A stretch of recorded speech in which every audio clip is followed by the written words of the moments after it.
The history of the British Empire is usually painted in broad, heroic strokes. We think of the thin red line at Waterloo, the desperate defence of Rorke's Drift, or the grand sweeping campaigns of the Peninsula.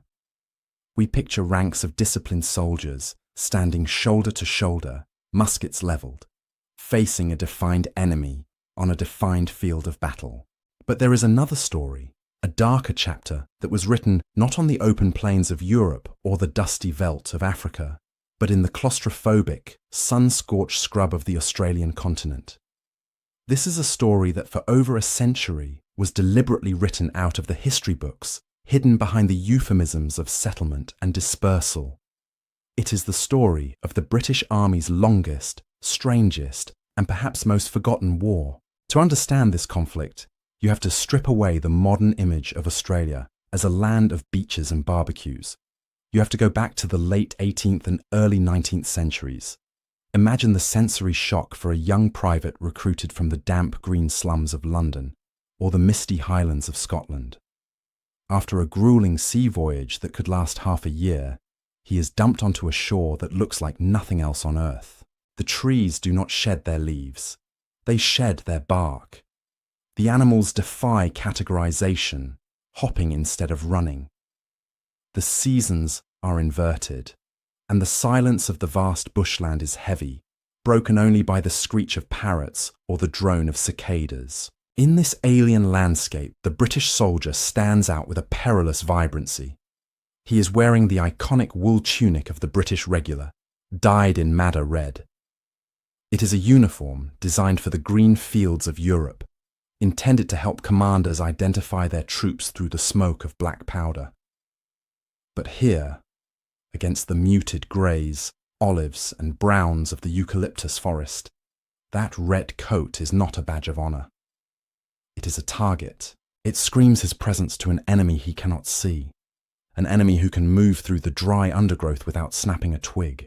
This documentary is an investigation into that soldier's experience.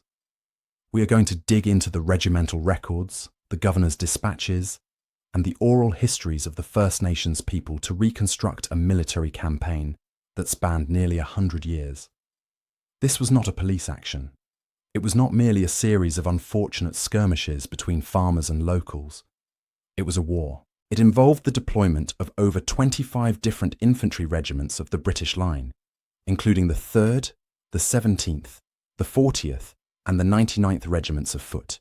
These were veteran units, some of whom had fought Napoleon, now tasked with enforcing the Crown's will on the other side of the world. For generations, the narrative has been that Australia was settled peacefully.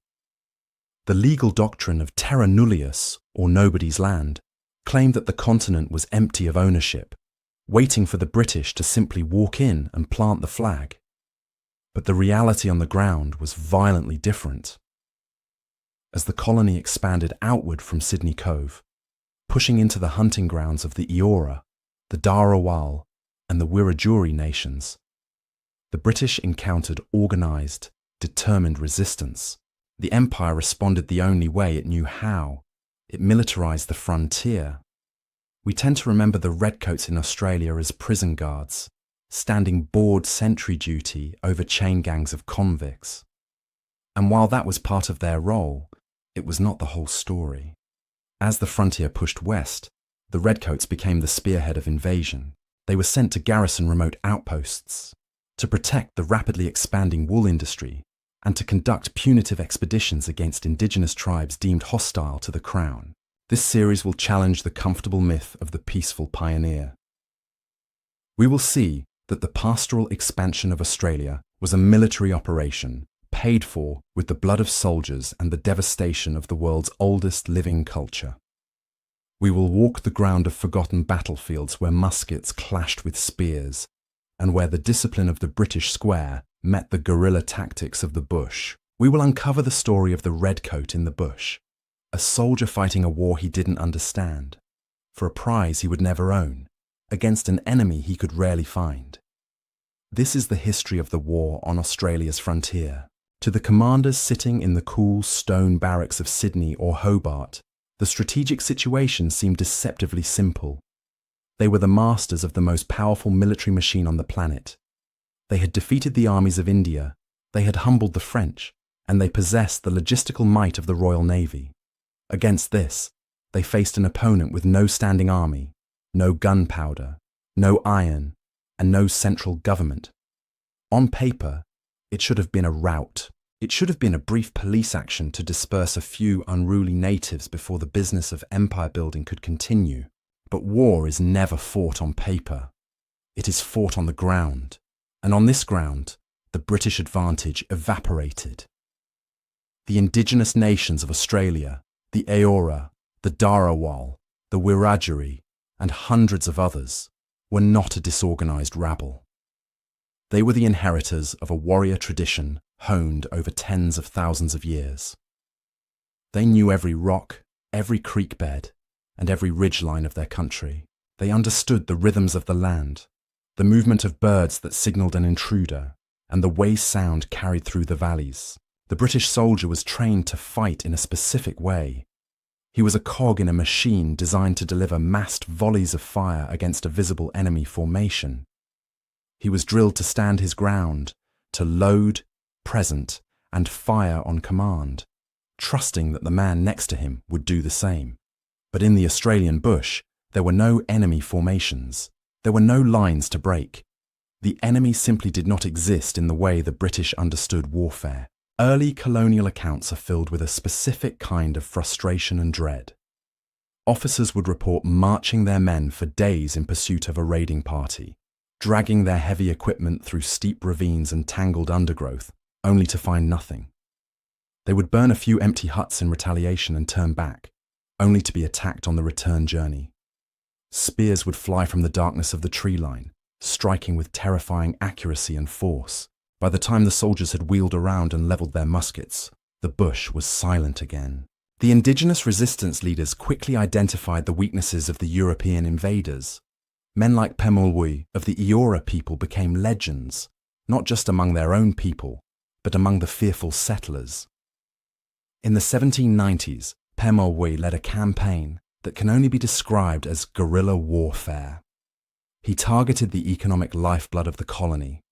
He burned crops, speared livestock, and attacked isolated parties of convicts and soldiers. He struck quickly and vanished. To the superstitious Irish convicts and the weary soldiers, he seemed supernatural. Reports circulated that he was immune to musket balls, a ghost who could not be killed. This type of warfare neutralized the technological superiority of the Redcoat. The standard issue weapon of the British infantry was the India-pattern brown Bess musket. It was a smoothbore firearm, meaning the barrel had no rifling. It was heavy, prone to misfiring in damp conditions, and famously inaccurate. Military manuals of the day suggested that firing at a single man at a distance of more than 80 yards was a waste of powder. It was a weapon designed for volley fire, where accuracy mattered less than the sheer weight of lead thrown into a mass of enemy troops. Against a single warrior moving swiftly through the trees, the brown Bess was almost useless. Compare this to the indigenous weaponry. A warrior with a woomera, a spear thrower that acts as a lever to increase velocity and range, could hit a moving target at over 100 yards with lethal force. The spear was silent. It did not give away the attacker's position with a puff of white smoke, and a skilled warrior could carry a bundle of spears and throw them in rapid succession, far faster than a soldier could reload his musket, a process that took 15 to 20 seconds, even for a well-drilled veteran. The psychological toll this took on the British garrisons was immense. They were fighting a phantom army. They were subjected to a constant, low-level stress that today we might recognize as combat fatigue. Sentry duty became a terrifying ordeal. A soldier standing guard at a remote outpost knew that at any moment, without hearing a sound, he could be struck down. The darkness of the Australian night, so different from the twilight of Europe, felt impenetrable. The British command struggled to adapt. They were bound by the rigid regulations of the Horse Guards in London. They insisted on uniforms that were totally unsuited to the climate and tactics that were suicidal in the terrain. But slowly, painfully, the realization dawned on the colonial governors. They were not dealing with a simple public order issue. They were engaged in a fight for control of the continent, against an enemy who was master of the environment. If the Redcoats were going to win, they would have to stop fighting like Europeans and start learning from the very people they were trying to conquer. They would have to descend into a war of shadows. This shadow was cast by the Australian bush itself. To the British mind, accustomed to the manicured hedgerows, clear-running streams, and defined seasons of the Northern Hemisphere, the Australian interior was a landscape of madness. It was often described in colonial journals as monotonous, melancholy, and hostile. For the Redcoat, the land was not just the battlefield, it was a third combatant, and often the most lethal one. Consider the physical reality of a soldier from the 40th Regiment of Foot, marching into the interior of New South Wales in the height of summer. He is outfitted for a campaign in Belgium. He wears a heavy wool tunic, thick felt shako on his head, and a stiff leather stock around his neck to keep his chin up. A piece of kit the soldiers bitterly called the dog collar. He is carrying 60 pounds of equipment, including a musket, bayonet, ammunition, water, and rations, and he is doing this in temperatures that frequently exceed 40 degrees Celsius or over 100 degrees Fahrenheit. Heat stroke, recorded in the medical ledgers as apoplexy, was a constant killer. Men would simply drop dead on the march, their bodies unable to regulate the heat trapped by their European uniforms. Water was scarce and often brackish. The rivers in Australia do not behave like European rivers. They dry up into chains of stagnant ponds, or billabongs, which were often fouled by livestock. Dysentery and ophthalmia, a painful inflammation of the eyes caused by dust, and the relentless swarms of bushflies were rampant. The environment degraded the army's efficiency long before they ever saw an Indigenous warrior. But the terrain offered more than just physical hardship. It offered a tactical nightmare. The Australian scrub is deceptive. It is not a dense tropical jungle, nor is it an open forest. It is a chaotic mix of eucalyptus trees with vertical leaves that offer no shade, tangled undergrowth, and sharp spinifex grass that cuts through trousers and skin. In this terrain, the rigid geometry of British military manoeuvres fell apart. You cannot form a square in a thicket of acacia. You cannot keep a line dressed when scrambling over sandstone escarpments. The bush broke the army into small, isolated fragments, vulnerable and blind. So, why were they there? What possessed the British Empire to push its soldiers into this green hell? The answer, as is so often the case in colonial history, was economic. It was the Golden Fleece. By the 1820s and 30s, the Industrial Revolution was in full swing back in England. The dark, satanic mills of Yorkshire and Lancashire had an insatiable hunger for wool. Australia, with its vast grassy plains, was perfectly commanded to feed that hunger. A new class of settler emerged, the squatter. These were men, often younger sons of the British gentry or ambitious emancipists, who moved their vast flocks of sheep beyond the official government boundaries, known as the limits of location. They were essentially land pirates. They had no legal title to the land they occupied, but they had the political weight of the wool industry behind them. They pushed deep into Aboriginal country, seizing waterholes and prime hunting grounds for their sheep. A single squatter might claim a run the size of an English county. This was an invasion of space on a massive scale. The sheep destroyed the yam daisies that were a staple food for the indigenous people. They muddied the waterholes, and the fences cut across ancient songlines and trade routes. The conflict was inevitable. The indigenous nations, facing starvation and the desecration of their land, retaliated. They speared the sheep, not just for food, but as a tactic of economic warfare to drive the invaders away. They attacked the isolated shepherds' huts.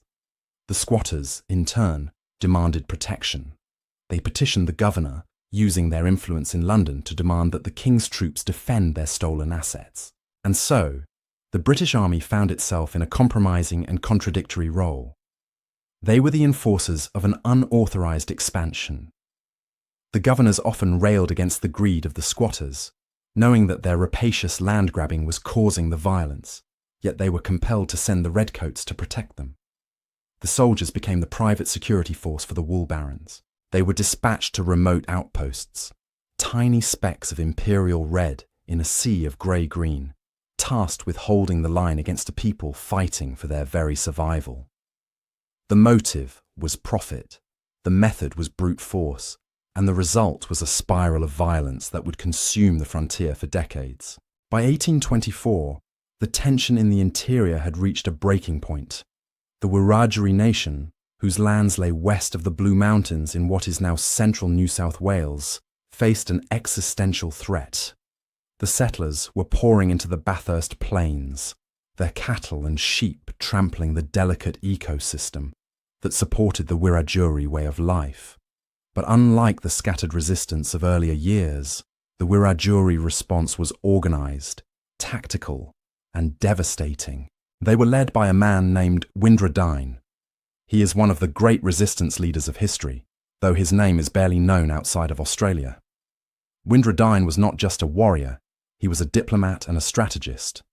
He recognised that isolated attacks on shepherds would not be enough.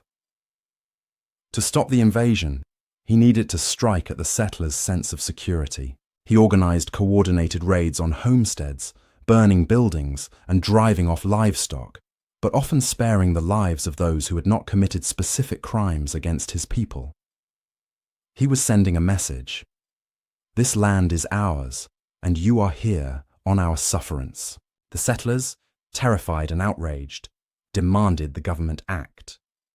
They didn't just want protection, they wanted retribution. Governor Thomas Brisbane, under immense pressure, took a step that transformed the conflict from a police matter into a declared war. On August 14, 1824, he declared martial law west of the Blue Mountains. This was a pivotal moment. The declaration of martial law effectively suspended the civil rights of the indigenous population. It gave the military and the settlers carte blanche to use lethal force without the need for warrants, trials, or evidence. It was, in effect, a license to kill. The 40th Regiment of Foot was deployed to the region, not to keep the peace, but to subjugate an enemy. What followed was a brutal campaign of attrition. The Redcoats, now operating under war conditions, swept through the bush, but even with the full authority of the Crown, they found Windradyne elusive. He moved his people through the rugged terrain, avoiding pitched battles. The soldiers, frustrated by their inability to bring the Wiradjuri to a proper fight, began to rely on terror tactics. They conducted night raids on sleeping camps. They targeted non-combatants. The distinction between a warrior and a civilian, already blurred in the minds of the soldiers, vanished entirely.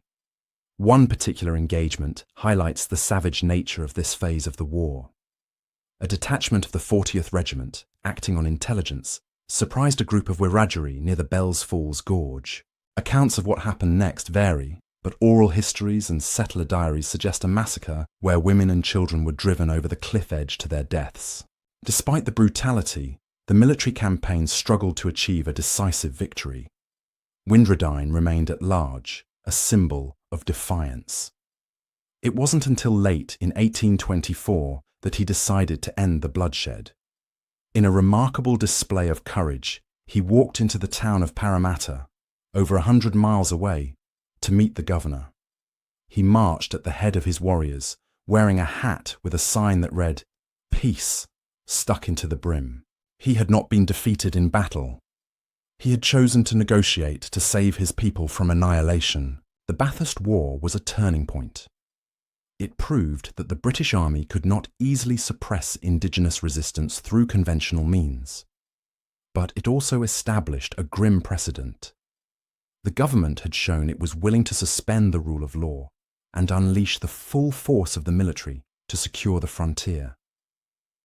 The lessons learned here, the use of mounted units, the reliance on surprise dawn raids, and the total war against the population, would be exported to other colonies. As the frontier moved south to the island of Tasmania, these tactics would be taken to their darkest logical conclusion. If the Bathurst War was a conflict over land, the war in Van Diemen's Land, now Tasmania, was a war of extermination. By the late 1820s, the island colony had descended into chaos. The conflict here is known as the Black War, and it remains arguably the most intense and violent war ever fought on Australian soil. The Palawa people, fighting for their lives against a rapidly expanding population of settlers and convicts, had brought the colony to a standstill. The Palawa were masters of ambush. They struck isolated homesteads with terrifying precision, killing settlers and disappearing before help could arrive. The psychological terror was absolute. Settlers barricaded themselves in their homes, looping muskets through slots cut in the walls. The colony's economy was collapsing.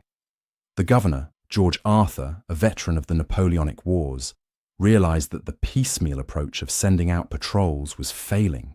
He decided to implement a military solution on a scale never before seen in the British colonies. In 1830, Governor Arthur conceived a plan that was as ambitious as it was desperate. It was called the Black Line. The concept was drawn straight from the manuals of European grand strategy. He would form a human chain across the settled districts of the island, a cordon sweeping from north to south to drive the remaining clans into the Tasman Peninsula, a natural cul-de-sac where they could be captured and contained. This was not a minor police operation. It was a total mobilization of the colony. Arthur marshalled over 2,200 men. This force included every available soldier from the 40th, 57th and 63rd Regiments, alongside police, freed convicts and settlers. It was the largest domestic military force ever assembled in Australia. The cost was astronomical, consuming half of the colony's entire annual budget. Imagine the scene as this operation commenced. A line of men, stretching over hundreds of miles, attempting to move in unison through some of the most rugged terrain on Earth. They were issued with thousands of rounds of ammunition, rations for weeks, and handcuffs. The orders were strict: maintain the line, keep a distance of 40 yards between men, and sweep the forest clean. Drums beat to signal the advance. Fires were lit at night to prevent the enemy from slipping through the gaps. But the British military machine was once again grinding gears against the reality of the Australian bush. The terrain of Tasmania is unforgiving. Dense, temperate rainforests, deep ravines, and freezing highlands. The line broke almost immediately. Officers lost contact with their flanks. Provisions went missing. Soldiers, exhausted and disoriented, stumbled through the undergrowth, making enough noise to alert every living creature for miles. For the Palawa warriors, the Black Line must have seemed like a clumsy, lumbering beast. They watched from the high ridges, unseen. They slipped through the gaps in the line at night, often passing silently between the sleeping fires of the soldiers. There are accounts of warriors shadowing the troops, mocking their clumsiness. After 7 weeks of grueling marches, the great trap was finally snapped shut on the Tasman Peninsula. The result was a military humiliation. The massive dragnet, which had cost the Empire a fortune and exhausted its army, had captured exactly 2 people, an old man and a young boy. The rest of the clans had simply ghosted away. In the press, the Black Line was ridiculed as a farce. But while it was a tactical failure, it was a strategic masterstroke of psychological warfare. It demonstrated to the Palawa that there was nowhere to hide. The British could summon a force that could scour the entire island. They could turn the very landscape against them. The relentless pressure of the line, combined with years of disease and violence, broke the resistance. In the aftermath, a lay preacher named George Augustus Robinson was able to go into the bush and negotiate the surrender of the remaining clans. They were not defeated in battle. They were exhausted, terrified, and promised sanctuary. They surrendered in the belief they would be allowed to remain on their lands. Instead, they were exiled to a windswept island in the Bass Strait, where neglect and disease completed what the muskets had started. The Black Line remains a chilling monument to the lengths the empire would go to secure its frontier, a sledgehammer brought down to crush a shadow. As the frontier rolled westward, the pattern of violence repeated itself, but the geography dictated new tactics. In Western Australia, the Swan River Colony, modern-day Perth, was established in 1829. Unlike the penal colonies of the East, this was a free settlement for gentry, but the result for the Noongar people was the same: dispossession. By 1834, relations between the settlers and the Pinjarra Noongar people had deteriorated into open conflict. The Pinjarra were renowned for their physical stature and their fierce defence of their land along the Murray River. They had raided the flour mill, speared livestock, and killed a soldier of the 21st Regiment. The settlers lived in a state of siege, unable to leave their homes without armed escort. The governor of Western Australia was James Stirling, a naval captain by trade. He was a man of action, and he decided that a demonstration of overwhelming force was required to break the Pinjarra power. This would not be a long, drawn-out campaign like the Black Line. It would be a surgical strike. On the morning of October 28, 1834, Stirling assembled a force of 25 men. This included soldiers of the 63rd Regiment, mounted police, and armed settlers. Stirling's plan relied on speed and surprise. He knew the Pinjarra were camped by the Murray River, a place of significance and safety for them. The British force arrived at the riverbank just an hour after dawn. The morning mist was still clinging to the water. The camp was waking up. Men, women, and children were present. Stirling divided his force. He sent a detachment of mounted police to circle around and cut off any retreat, while he led the main body of troops in a direct charge. When the shooting started, it was chaotic. The Pinjarra warriors grabbed their spears and tried to hold off the attackers to allow their families to escape into the river. But the soldiers had the high ground of the riverbank. As the Noongar people plunged into the water to swim across, they became slow-moving targets. This was known as pot shooting. Stirling's journal describes a sharp skirmish, but the details reveal a massacre. The soldiers fired volley after volley into the people in the water. The Pinjarra fought back desperately. Captain Ellis of the mounted police was knocked from his horse by a spear and later died of his wounds. But spears were no match for the crossfire of muskets from both banks. The Battle of Pinjarra lasted only an hour. By the time the smoke cleared, the river was running red. The official British report claimed 15 to 20 Indigenous dead. Aboriginal oral history puts the number much higher, likely between 60 and 80, including many women and children. Stirling declared it a victory. He warned the survivors that if they ever raised a spear against a white man again, he would return and wipe them out completely. The Pinjarra massacre broke the back of the resistance in the region. It was a brutal lesson in the mathematics of colonial power. A small, mobile, well-armed force could decapitate a tribe in a single morning. This event highlights the evolving nature of the Redcoats' role. They were becoming less like traditional infantry and more like a paramilitary strike force. They were learning that in the vast spaces of Australia, mobility was key. The heavy infantry tactics were being discarded in favour of mounted operations, anticipating the light horse traditions that would become famous a century later. Pinjarra was the prototype for the frontier massacres that would continue to haunt the Australian interior for another 50 years.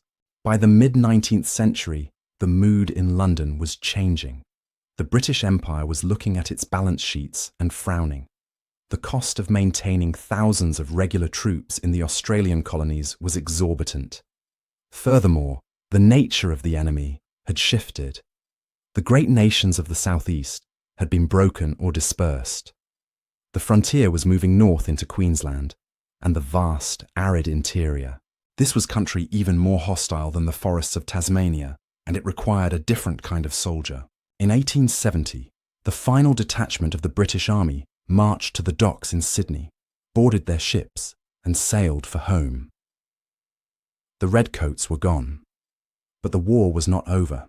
In fact, it was about to enter its most lethal phase. The departure of the regulars signalled a shift from warfare to dispersal. The colonial governments, now largely self-governing, were free to handle the Aboriginal problem without the oversight of the Colonial Office in London. They replaced the British regular with a force that was terrifyingly effective, the native police. The colonial commanders had finally learned the lesson that the Redcoats struggled with for decades. Only an Indigenous warrior can catch an Indigenous warrior. They began to recruit young Aboriginal men, often from tribes distant to the area of operations, put them in uniforms, armed them with Snyder Enfield carbines, and placed them under the command of white officers. This was the ultimate weaponization of the frontier. These troopers possessed the tracking skills, the bushcraft, and the endurance that the British infantrymen lacked. They could move through the scrub without water for days. They could read the ground like a map, and tragically, traditional tribal rivalries were exploited to turn them into ruthless hunters of other indigenous groups. The violence perpetrated by the native police in the late 19th century eclipsed the battles of the Redcoat era. It was a war of secret massacres, carried out far beyond the gaze of the press or the law. But the foundation for this ultimate conquest had been laid by the British Army. It was the 3rd, the 40th, and the 99th Regiments that had shattered the initial organised resistance. They had garrisoned the key points, protected the first waves of squatters, and enforced the legal fiction of British sovereignty when it was most vulnerable. The Redcoats' role was the shock of capture. They were the blunt instrument used to break open the continent. They built the roads, the bridges, and the forts, like Victoria Barracks in Sydney, that remain today as stone sentinels of their presence. They brought the discipline and logistics of European warfare to a land that defied it, and in doing so, they paved the way for the pastoral industry to swallow the continent. But for the individual soldier, the legacy was often a lonely grave. Hundreds of British soldiers died in Australia, not just from spears, but from heat, disease, and accidents. They are buried in forgotten cemeteries in country towns, their headstones weathered by the harsh sun, their service records filed away in Kew Archives, London, under colonial service. They were the foot soldiers of an invasion they barely understood, fighting a war that their own government preferred to call by any other name. So why is this war forgotten? Why, when we walk past the war memorials in every Australian town, do we see names from Gallipoli, the Somme, Tobruk, and Vietnam, but never names from the Hawkesbury, the Bathurst Plains, or the Black Line? Historian W.E.H. Stanner called it the Great Australian Silence. For over a century, the reality of the frontier wars was actively suppressed. To acknowledge it as a war would be to acknowledge that the land was not terra nullius, that it was not empty but owned and defended. To call it a war would mean admitting that the foundation of modern Australia was built not just on sheep's wool and gold dust, but on a campaign of military conquest. It was a war that didn't fit the national narrative. Australia likes to see itself as the underdog, the battler, the gallant volunteer fighting for freedom on foreign shores. The story of professional British soldiers and armed settlers crushing an indigenous population with superior weaponry is an uncomfortable reflection in the mirror. It is a story of massacres, of poisoned flour, of women and children driven off cliffs. It lacks the glory of conventional warfare, but the numbers tell the story. Conservative estimates suggest that at least 20,000 Indigenous people died in conflict on the frontier, though the real number is likely much higher. On the other side, between 2,000 and 2,500 Europeans, soldiers, police, and settlers were killed. To put that in perspective, that is more white casualties than were suffered in the Boer War, the Korean War, and the Vietnam War combined. Today, the silence is slowly breaking. The War Memorial in Canberra is beginning to recognise these conflicts. Modern archaeology is uncovering the forensic evidence of the battles, and the oral histories of the First Nations people, passed down through generations of trauma, are finally being heard as historical testimony. When we look back at the Redcoat in Australia, we see a complex figure. He was an invader, an enforcer of imperial will, and a killer. But he was also a pawn in a much larger game, sweating in his wool tunic, terrified of the silent bush, dying of thirst in a land he couldn't comprehend. The war on Australia's frontier was the first war of the Australian nation. It defined the borders, the economy, and the demographics of the continent. It is a history written in blood on the eucalyptus leaves, a story of two civilizations colliding in the silence of the vast ancient continent. It is a story that demands to be remembered, not as a footnote of settlement, but as the violent, tragic, and defining conflict that it was. Thank you for listening to our story. If you found this history as fascinating as we did, please like this video and subscribe to British War History for more. We read all of your comments, so be sure to leave your thoughts below. We'll see you in the next video.